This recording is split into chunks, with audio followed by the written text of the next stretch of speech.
제42장. 그때 야곱이 애굽에 곡식이 있음을 보고 아들들에게 이르되, 너희는 어찌하여 서로 바라보고만 있느냐? 내가 들은즉 저 애굽에 곡식이 있다 하니 너희는 그리로 가서 거기서 우리를 위하여 싸우라. 그러면 우리가 살고 죽지 아니하리라. 요셉의 형 10사람이 애굽에서 곡식을 사려고 내려갔으나 야곱이 요셉의 아우 베냐민은 그의 형들과 함께 보내지 아니하였으니 이는 그의 생각에 재난이 그에게 미칠까 두려워함이었더라. 이스라엘의 아들들이 양식 사러 간 자 중에 있으니 가나안 땅에 기근이 있음이라. 때에 요셉이 나라의 총리로서 그 땅 모든 백성에게 곡식을 팔더니 요셉의 형들이 와서 그 앞에서 땅에 엎드려 절하매 요셉이 보고 형들인 줄을 아나 모르는 체하고 엄한 소리로 그들에게 말하여 이르되, 너희가 어디서 왔느냐? 곡물을 사려고 가나안에서 왔나이다. 요셉은 그의 형들을 알아보았으나 그들은 요셉을 알아보지 못하더라. 요셉이 그들에게 대하여 꾼 꿈을 생각하고 그들에게 이르되, 너희는 정탐꾼들이라. 이 나라의 틈을 엿보려고 왔느니라. 내 주여, 아니니이다. 당신의 종들은 곡물을 사러 왔나이다. 우리는 다 한 사람의 아들들로서 확실한 자들이니 당신의 종들은 정탐꾼이 아니니이다. 아니라 너희가 이 나라의 틈을 엿보러 왔느니라. 당신의 종 우리들은 12형제로서 가나안 땅 한 사람의 아들들이라. 막내 아들은 오늘 아버지와 함께 있고 또 하나는 없어졌나이다. 내가 너희에게 이르기를 너희는 정탐꾼들이라 한 말이 이것이니라. 너희는 이같이 하여 너희 진실함을 증명할 것이라. 바로의 생명으로 맹세하노니 너희 막내 아우가 여기 오지 아니하면 너희가 여기서 나가지 못하리라. 너희 중 하나를 보내어 너희 아우를 데려오게 하고 너희는 갇혀 있으라. 내가 너희의 말을 시험하여 너희 중에 진실이 있는지 보리라. 바로의 생명으로 맹세하노니 그리하지 아니하면 너희는 과연 정탐꾼이니라. 그들을 다 함께 3일을 가두었더라. 안녕하세요. 행복한 아침 묵상으로 인사를 드립니다. 캐나다의 퀸즈 대학 연구팀들이 연구 결과를 하나를 발표한 것이 있습니다. 사람이 하루에 몇 번이나 생각을 할까라는 연구 결과였는데, 여러분들은 몇 번이나 생각을 할 것 같습니까? 보통 건강한 사람은 하루에 6,000번 이상을 생각을 한다라고 이야기를 합니다. 그런데 여러분, 이 생각이 그냥 평범한 생각일까? 아닐 것입니다. 대부분의 사람들이 생각을 통해서 무엇을 합니까? 선택을 하게 되어지죠. 많은 사람들은 선택에 대한 생각, 어떠한 결과를 도출하기 위한 생각들을 참 많이 하게 됩니다. 그래서 장폴 사르트르라는 이 철학자는 이런 이야기를 했습니다. 인생은 태어날 때부터 죽을 때까지 선택의 연속이다라는 이야기입니다. 대부분 많은 사람들이 이런 이야기로 알고 있을 것입니다. 태어남은 B와 D 사이에 C이다 라고 이야기하는 말이죠. 여러분, 우리들의 인생은 항상 선택이 있습니다. 오늘 하루도 여러분들은 많은 선택을 했습니다. 지금 아침 목상을 보는 것도 여러분들의 선택입니다. 어떠한 분은 아침 목상을 통해서 정말 진실되게 예배하기로 선택한 분이 계시고요. 어떠한 분들은 습관처럼 보기로 선택한 분도 계시고, 어떤 분은 안 보기로 하신 분도 있을 것입니다. 이 모든 것이 다 선택입니다. 그렇기 때문에 저는 여러분들의 삶이 항상 좋은 선택, 거룩한 선택, 믿음의 선택만이 여러분들의 삶 가운데 있기를 예수님의 이름으로 축원드립니다. 사실 우리가 살아가면서 항상 좋은 선택만 할 수 있다면 얼마나 좋겠습니까? 오늘 본문에 나오는 요셉의 형들도 마찬가지입니다. 요셉의 형들은 처음에 어떠한 선택을 했습니까? 요셉을 종으로 팔아버리는 좋지 않은 선택을 하게 되었습니다. 자신들의 욕망 때문에, 자신들의 질투 때문에, 시기심 때문에 잘못된 선택을 하게 된 것이죠.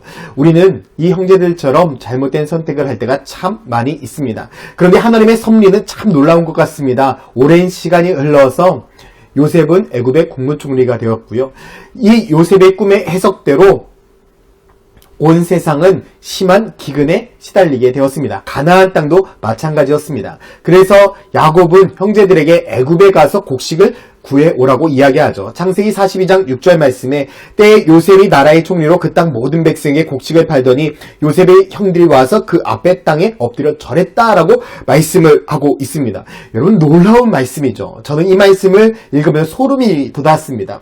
분명 아버지 야곱이 야 애굽에 가서 곡식을 구해와라 해서 이 아들들은 순종한 것밖에 없습니다. 그런데 그곳에 가서 총리에게 무릎 꿇고 엎드려 절을 했습니다. 그 총리가 누구입니까? 요셉입니다. 여러분, 요셉의 꿈대로 모든 것이 이루어진 것입니다. 분명 형들이 자기에게 무릎 꿇고 절했다라는 그 꿈을 요셉이 이야기했을 때 형들은 질투하고 시기했습니다. 그래서 종으로 팔아버린 것이죠. 전 이 모습을 보면서 제가 여러분들한테 누누이 이야기했던 것처럼 믿음으로 꿈을 꾸면 하나님이 이루신다. 정말 우리들의 삶에 믿음으로 꿈을 꾸는 것, 그것이 얼마나 중요한가, 믿음으로 선포하는 것, 이것이 얼마나 중요한가라는 것을 보여주고 있는 것입니다.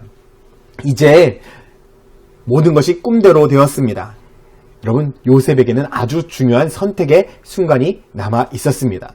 마음 가운데 평생 동안 내가 형들 때문에 이런 고생을 했다라고 생각했다면 요셉은 무엇을 선택했을까요? 아마 복수를 선택했을 것입니다. 창세기 42장 9절 말씀에도 요셉이 그들에게 대하여 꾼 꿈을 생각하고 그들에게 이르되 너희는 정탐꾼들이라 이 나라의 틈을 엿보러 왔다라고 이야기하고 있습니다. 무슨 생각을 했습니까? 요셉의 꿈을 생각을 했습니다. 요셉은 단 한 번도 그 꿈을 버린 적이 없었습니다. 형들이 자신들에게 무릎 꿇은 것을 보고 하나님이 꿈을 이루셨구나 라고 생각했을 것입니다. 그리고 나서 아마 여러 가지 생각을 했겠죠. 아마 마음이 복잡했을 것입니다. 미움도 있었을 것입니다. 아마 미움이 없었다라고 한다면 사람도 아닐 것이고요. 복수를 생각하지 않았다라고 한다면 사람도 아닐 것입니다. 그래서 이 요셉은 형제들을 무엇으로 몰고 가고 있습니까? 정탐꾼으로 몰고 가고 있습니다. 그런데 형제들이 요셉 앞에서 이런 고백을 합니다. 13절에 보면 그들이 이르되 당신의 종 우리들은 12형제로서 가나안 땅 한 사람의 아들들이라. 막내 아들은 오늘 아버지와 함께 있고 또 하나는 없어졌다. 여러분 이 대답은요 비정상적인 대답입니다. 생각해 보십시오. 생전 처음 만나는 애굽의 총리에게 자신들의 과거사를 이야기할 필요가 있겠습니까? 우리가 몇 형제인데 한 명은 없어졌다. 굳이 이야기할 이유가 없습니다. 우리는 11형제입니다. 라고만 이야기해도 전혀 무관한 것이죠. 그런데 이 요셉의 형들의 마음 가운데 계속해서 누가 남아 있었던 것입니까? 요셉이 남아 있었던 것이죠. 여러분 이 이야기를 들었을 때 요셉의 마음이 어떠했겠습니까? 형들이 아직도 자기를 향한 마음을 갖고 있구나. 형들이 힘들고 어려운 결정을 했지만 내 마음, 자신들의 마음 가운데 나를 향한 아픔을 가지고 있구나. 아마 이런 생각을 했을 것입니다.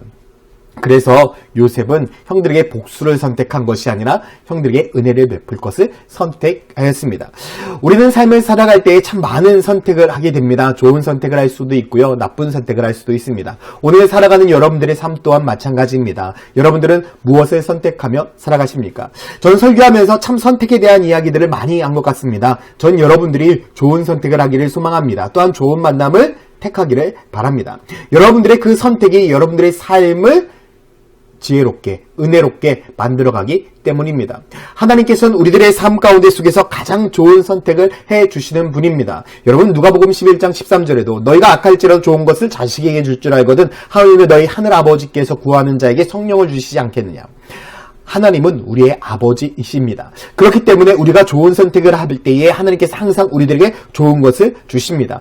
우리들의 삶에 주님만 의지하고 주님만을 붙들고 주님의 지혜를 구하면서 살아간다면 주님께서는 우리가 항상 좋은 선택을 할 수 있도록 우리를 지키시고 보호하시고 인도하시는 분입니다. 오늘도 하나님과 함께 여러분 좋은 선택을 하시길 소망합니다. 하나님의 손을 꼭 잡으십시오. 하나님께서 여러분들이 붙든 그 손을 놓지 않으실 것이고요. 그리고 여러분들을 바른 길로 인도하실 것입니다. 때로는 어린아이들이 자기 마음대로 가려고 합니다. 그런데 여러분 아이들이 차도로 뛰어들려고 한다면 여러분 어떻게 하시겠습니까? 아버지는 그 선택을 말릴 것입니다. 하나님은 우리가 잘못된 길로 가려 한다면 우리를 힘써서 막으실 것입니다. 그때에 여러분 하나님을 돌아보시고 주변을 돌아보십시오. 하나님께서는 우리가 가장 좋은 선택을 할 수 있도록 기다려주시고 우리를 막아주시고 인도하십니다. 오늘 하루도 여러분들의 삶이 가장 좋은 선택을 통해서 하나님의 은혜를 경험하고 하나님의 축복을 경험하는 놀라운 역사가 일어나기를 소망합니다. 오늘의 가장 좋은 선택 제가 하나 알려드릴까요? 이따 저녁에 만나요. 기도하겠습니다.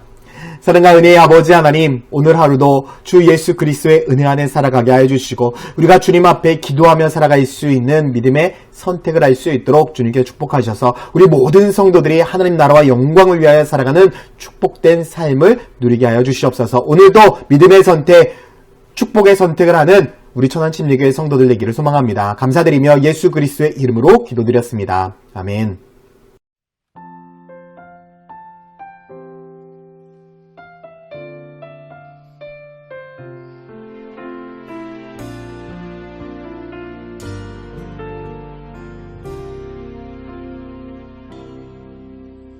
나의 가는 길 주님 인도하시네. 그는 보이지 않아도 날 위해 일하시네. 주 나의 인도자 항상 함께 하시네. 사랑과 힘 베푸시며 인도하시네.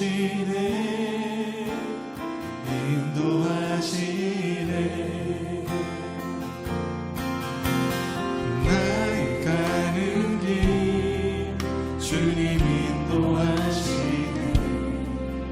그는 보이지 않아도 날 위해 일하시네. 주 나의 인도자 항상 함께 하시네. 사랑과 힘 베푸시며 인도하시네.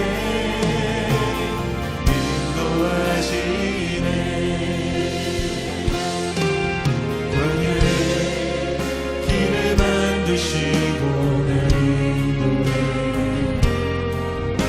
사막의 강 만드신 것 보라.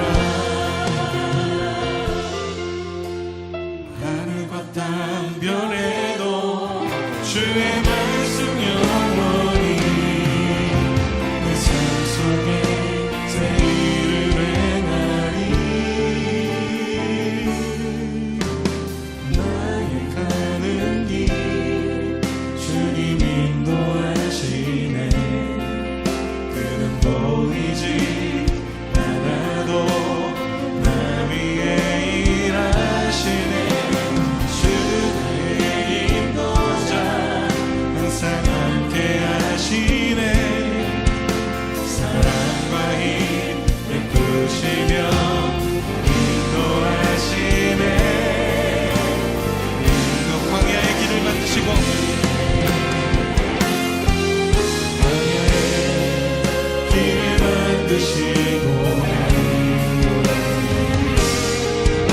사막의 강 만드신 것 보라. 하늘과 땅 변해도 주의 말씀 영원히 내 삶 속에 새 일을 행하리. 나의 가는 길 주님 인도하시네. 그는 보이지 않아도 나 위해 일하시네. 주 나의 인도자 항상 함께 하시네. 사랑과 힘 베푸시며 인도하시네. 이번에 여러분들만 한번 고백해 보시겠습니다. 나의 가는 길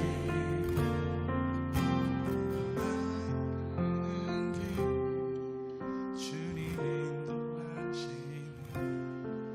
그는 보이지 않아도 날 위해 일하시네.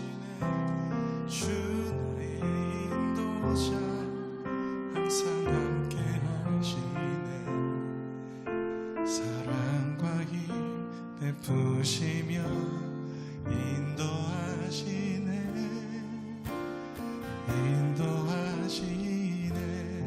사랑과 힘